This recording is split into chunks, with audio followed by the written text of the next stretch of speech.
So we got to talk a little bit before we bring Candace on. We have to talk about Hugh Hefner. I mean, if you're my age, Hugh Hefner was a big deal. I mean, the first time you ever saw a naked lady was in the pages of Playboy. And he came in and he started a magazine that was an attack on puritanical values. If you ever saw the picture, the TV show Mad Men, that was the image of men that he put forward. He himself was in this marriage. He married the first girl he ever slept with, and he said when she revealed to him that she had had a previous affair, he was devastated. He said that was the most devastating thing that ever happened in his life. I have a clip. The thing is, he presented as an intellectual, and he always went on and he defended his point of view, which was the American Puritan ethic had to go.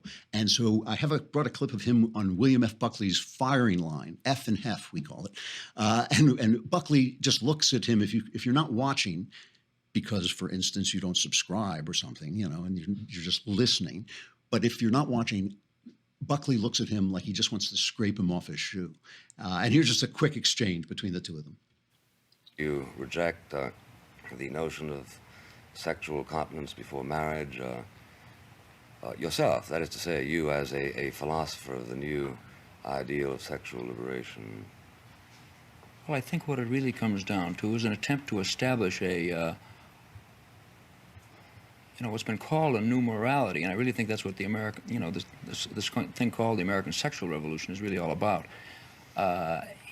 It's an attempt to replace the old legalism. It's certainly not a rejection of monogamy as such, but very much an attempt, in the case of premarital sex, there really hasn't been any moral code in the past except simply a thou shalt not. And well, that's a code, isn't it? Well, perhaps. I don't think it's a very realistic one. It's really hard for people who weren't there to understand, living in the modern world, how different it was, how incredibly different it was. I mean, just speaking personally, because I grew up in the 60s, I grew up in this tremendous period of upheaval. When I was 13 years old, everybody I knew just assumed you would be a virgin when you were married. When I was 15 years old, we were all sleeping with each other. I mean, that is just literally what happened. In the course of 2 years, not only did the world change, but people's minds changed. It used to be that you slept with the bad girls and then you married the good girls. And they would actually teach you that. They would have classes where they would teach you, don't be a bad girl because you won't get married because the guy will use you and then he'll dump you. They showed these movies to us in class. The guy will dump you and then he'll go and marry a virgin, so you will get, basically screwed, not to make a pun. But the thing is, it changed so quickly, and it didn't change because of Hugh Hefner. It changed mostly because of birth control. It changed. I mean, these things were coming along anyway, but birth control and the pill and all this just freed people to do things. There was no punishment. You were basically now making a spiritual argument. Spiritual arguments are always very weak. What's the result? We look around and you say, Hugh Hefner won. I mean, a while back, in fact, it was almost the first day we started this show, about 2 years ago, Playboy announced that they were no longer going to have nude pictures. And they said, because you can just find everything everywhere. We won. They said, we won. And so they had this feeling that they had really changed the world. And I think they were part of this change. It was this idea, the Hugh Hefner mansion. You came to the Hugh Hefner mansion. There were always beautiful girls, dancing attendance on men. I mean, it was not, the feminists hated Hugh Hefner and, they hated the pornography thing and all this stuff. But it utterly changed the world. I was in a cab. I was promoting a novel in San Francisco, and it happened to be Gay Pride Day. And I was in a cab, and the cab driver was annoyed because of the traffic for Gay Pride Day, because in San Francisco, the whole city just shuts down. I was the visiting straight guy. And he started to, kind of try to get the feeling of where I stood on things, and he realized I was a conservative, so he could say anything he wanted because, conservatives let you express your opinion even when they differ with you. And he said, I think it's a shame that people define themselves and identify themselves in terms of their sexuality.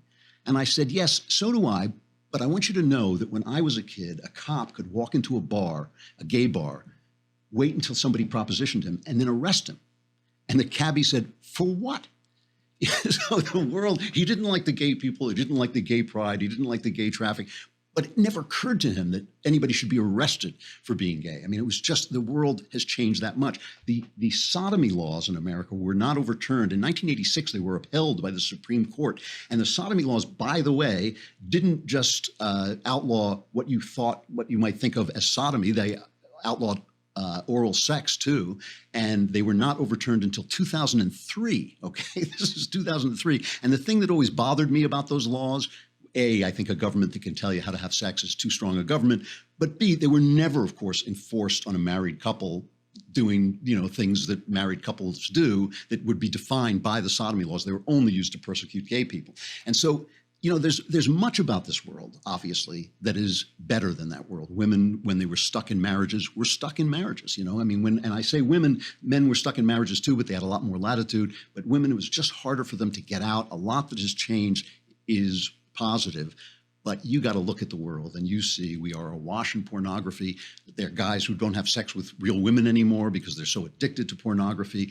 The illegitimacy rate, which is just a backbreaking indicator of generational poverty, is so bad that it's not, and the Black community used to be 25% illegitimacy rate. Now it's over 75%. It's worse than it was during slavery days when you had guys selling fathers down the river. So you had single mothers left behind. This is just voluntary people whose lives have just been destroyed by a moral catastrophe. And it's true in poor white areas as well, that people no longer have fathers. And we know this is an indicator of crime, of drug addiction, of poverty going from one generation to the next. Rich people don't do it. Rich people get married before they have kids, almost exclusively. Rich women get married before they have kids. And of course, decadence is always good for the rich. Decadence is fun for the rich.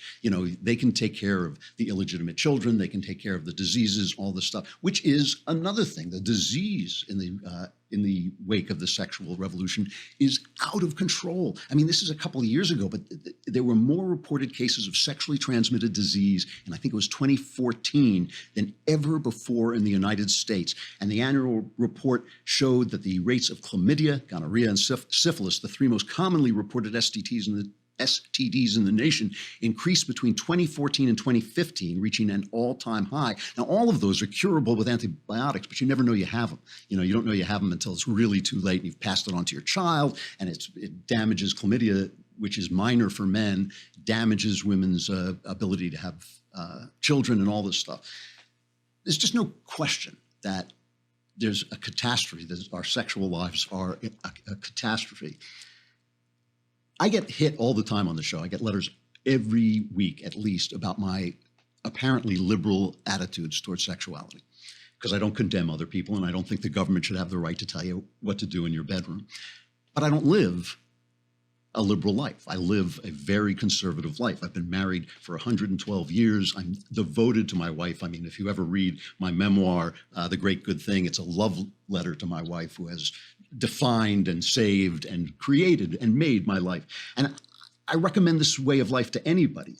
But the thing is, I always want to err on the side of freedom. I always want to err on the side of freedom. I can't just say this is a bad thing, that people can't be arrested anymore, that the cops can't kick down your door if you're gay, that they can't walk into your bars. I can't just say that's a bad thing. The government should have no business regulating your sex life. But just because you're free, just because you have the right, doesn't mean it is right. And that is the thing we have to learn. We've got to start to learn to preach chastity. And, I've talked about the difference between chastity and abstinence and all this stuff. The chastity is basically making your body follow your soul, making your body, when you make love, you should be in love. Making love should be part of love. We've got to preach the joy of that, because preaching the moral condemnation of it just isn't going to work anymore. That world is gone. And by the way, can you do it? Of course you can. The 1920s in America were a sexually free, sexually liberated world. It was just everybody was always condemning the free sex and the flappers and all this stuff. By the 1950s, you had the peak of American society was a very restrained, very restricted world sexually. Same thing happened in the 19th century. In the late 18th and early 19th century, you had people preaching free love. I mean, the famous poet Percy Shelley was a big advocate of free love. And of course, he destroyed every woman he came near because he dumped her when he got tired of her. That was free love. And they had children. One of his wives, one of his girlfriends killed herself. By 1850, you were in the Victorian era, again, a sexually restricted time and one of the high points in human civilization. Those things do seem to come together. So it's not impossible to hope that we can turn this around if we talk about it, if we talk honestly about it, and if we talk about chastity with joy rather than talking about promiscuity with condemnation. I actually think it can be turned around. I think Hugh Hefner, you know, he was a man of his time. I'm not going to sit here and condemn him. I always felt he was sleazy, but always remember this. Always remember this. The Playboy Mansion was a mansion. It was because that stuff, that decadent stuff, works for rich people. It was always a mansion. It wasn't good for the women. It was only good for the rich men. And that actually remains exactly true today.